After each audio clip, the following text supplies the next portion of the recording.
Bonjour mes amis, c'est Yomi sur Technospiral 18 avec Hérisson.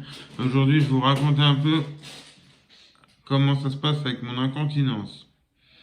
Alors, tout d'abord, il faut savoir que je ne contrôle plus le bas de mon corps. À partir de là ici, en dessous les pectoraux et au-dessus du ventre, il y a une ligne. Et cette ligne, à partir de cette ligne, je ne sens plus rien. Ce qui fait que je ne sens pas quand je fais pipi ni caca, voilà. Alors, au début, ils m'ont mis une sonde. Une sonde, c'est un tuyau qui va dans l'urètre jusqu'à la vessie. Et il y a une poche, et ça coule dans la poche. Et on garde ça tout le temps. Voilà. Ça, c'est au début, ils m'ont mis ça. Ensuite, j'ai commencé à me les faire moi-même. J'en avais pas une tout le temps, mais j'en mettais de temps en temps pour vider. Vider avant, il faut vider avant que ça soit rempli, sinon ça déborde et je suis dans l'urine. Donc voilà, je vide ma vessie comme ça une fois de temps en temps, tous les 3-4 heures. Voilà, donc ça marche. Mais il faut se rappeler que la poche, quand elle est pleine, il faut se rappeler de la vider, et ça je me rappelle jamais. D'ailleurs là, il va falloir que je la vide bientôt. Voilà, parce que voilà. Et en fait, j'ai un Pénilex maintenant. C'est comme une capote, un préservatif qu'on met sur le sexe, avec un tuyau qui mène à une poche. Voilà. Et souvent, le Pénilex se barre. Parce que moi, mon zizi se rétracte quand je suis pas. Voilà. En principe, il est rétracté. Donc la capote, elle tient pas. Voilà.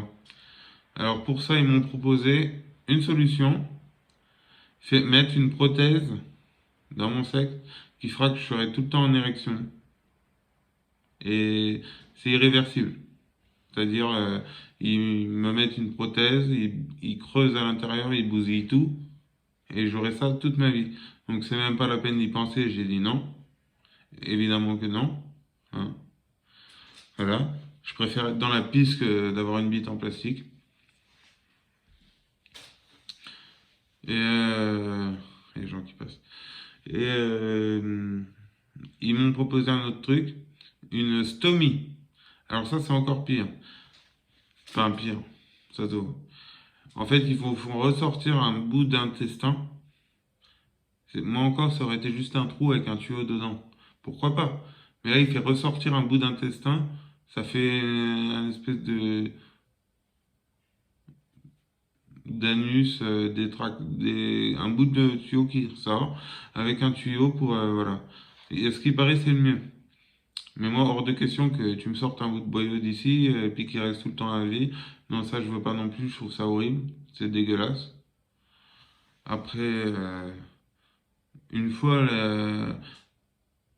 oui, quand j'avais ma sonde à demeure, on appelle ça à demeure, c'est quand on l'a tout le temps. Quand j'avais ma sonde à demeure, j'étais à la maison et puis il y avait une aide-soignante ou une infirmière, enfin bref, qui venait chez moi pour changer la sonde. Sauf que quand elle a mis la sonde, elle n'a pas été jusqu'au bout et elle a gonflé. Il y a un ballonnet qui se gonfle à l'intérieur de la vessie pour pas que ça ressorte. Elle a gonflé le ballonnet, elle était en plein milieu de l'urètre. J'avais du sang, ça a pissé le sang. J'ai été aux urgences. La dame, on lui a dit, écoutez, si j'ai des séquelles à cause de vous, on portera plainte. Heureusement pour elle et pour moi surtout, il n'y avait rien. Ça a cicatrisé, il n'y a pas de séquelles. Voilà, donc voilà. Voilà les différentes options. Je vais vous montrer à quoi ça ressemble une sonde. Je vais en prendre une, je vais vous montrer. Ne bougez pas, j'arrive.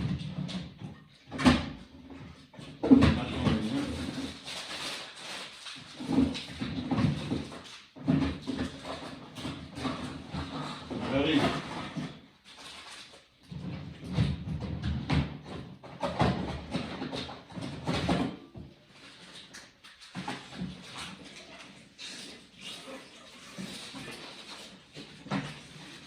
Ah, je suis là. Alors. Oula. C'est la galère ça. Voilà, vous voyez ça, c'est ma sonde.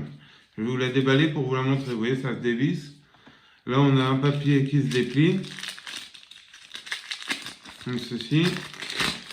Voilà, ça vous fait une poche de... il y a combien là? 750 centilitres. Alors en fait, je vais l'ouvrir. Vous voyez, ça se dévisse. Et voilà. Ça, il y a du lubrifiant à l'intérieur. Et ça, je me le rentre dans l'urètre. Jusqu'au bout. Là, mon gland, il est arrivé ici. Et ça se déverse dedans. Voilà. Et quand ça coule plus, hop, on bloque ici. Il y a un petit robinet. On appuie dessus, ça bloque l'urine.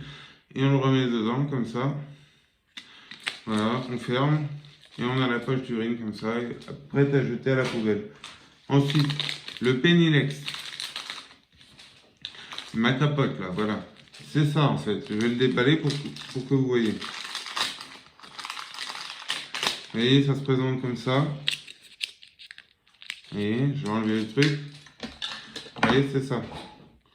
Voilà, ça c'est un Pennylex. Voilà. Et à ce Pennylex, on accroche une poche comme ça. Voilà. Et là le pipi arrive de là, il va là-dedans. Voilà. Là, il y a un bouchon, il faut le fermer quand on le met. Et quand on veut vider, hop, on ouvre le bouchon et ça coule. Et on plante. Et on peut même en mettre une autre, une plus grosse pour la nuit. L'adapter ici pour la nuit ou directement sur le Pennylex. Mais il y en a des plus grosses pour la nuit. Voilà, sinon, ah oui, ça c'est pour les urines, mais pour les selles, c'est encore autre chose. J'ai besoin d'un toucher rectal. Eh oui, c'est pas rigolo, c'est pas des lol d'être handicapé. Hein. Je mets des protections, tout. Des pull-ups, des anaformes, des protections, voilà. Des complètes, voilà. Et bah, du coup, un TR, il stimule l'anus pour extraire les selles. Il existe aussi des laxatifs, des lavements, mais c'est pas la peine pour moi, le TR, ça suffit. Voilà. J'ai beaucoup de médicaments, j'ai de la clozapine, c'est un antipsychotique. C'est grâce à ça que je suis libre, parce que c'est grâce à ça que je suis stabilisé, que je délire plus ni rien. J'ai de la duloxétine, ça c'est un antidépresseur. Un truc pour le cœur pour pas qu'il batte trop vite. Un truc pour l'estomac, un truc pour les intestins, un truc pour les spasmes, un truc pour l'anxiété. Il y a plein de trucs, j'ai trop de médocs, j'ai plein de médocs. Une douzaine matin et soir. Voilà. Voilà. C'est pas marrant. Mais bon, moi je le vis bien parce que avant c'était tellement l'horreur, avant d'être handicapé, quand je délirais, que maintenant que je suis mieux dans ma tête, je m'en fous d'être handicapé, moi je suis content. Je suis heureux, comblé, enfin bref, j'ai une belle vie, voilà. Voilà les amis, c'était un peu, vous avez vu un peu comment ça se passe vu que je suis handicapé. Voilà. Ah et pour mettre le Pennylex, par contre il faut que je me mette en érection, sinon il tient pas. Voilà. Et, donc je suis obligé de me toucher. Je fais juste, je tripote quoi, je me masturbe pas. Hein. Et une fois dans mon centre de rééducation, non pas dans un foyer, voilà. Je touchais juste comme ça avec faire des pressions pour mettre le Pennylex. Il y en a qui ont été dire ouais ils se branlent devant nous, n'importe quoi. Ils voulaient même pas faire les TR ceux-là. Les gens c'est des infirmiers, des soignantes, ils sont plus cons que des gamins de 2 ans, hein. Des gamins de CP, wesh. Voilà, alors, bon. Ici, qu'est-ce que... Voilà. Bon, bah, c'est tout, les amis. Voilà, c'était Yumi sur Technosphere 18 avec Hérisson. Force à vous. Abonnez-vous, likez, partagez, commentez. Et surtout, abonnez-vous. Abonnez-vous pour que ça me fasse de la force pour faire des putains de vidéos de ouf. Et vous allez pas être déçus. Abonnez-vous. Allez, ciao la famille.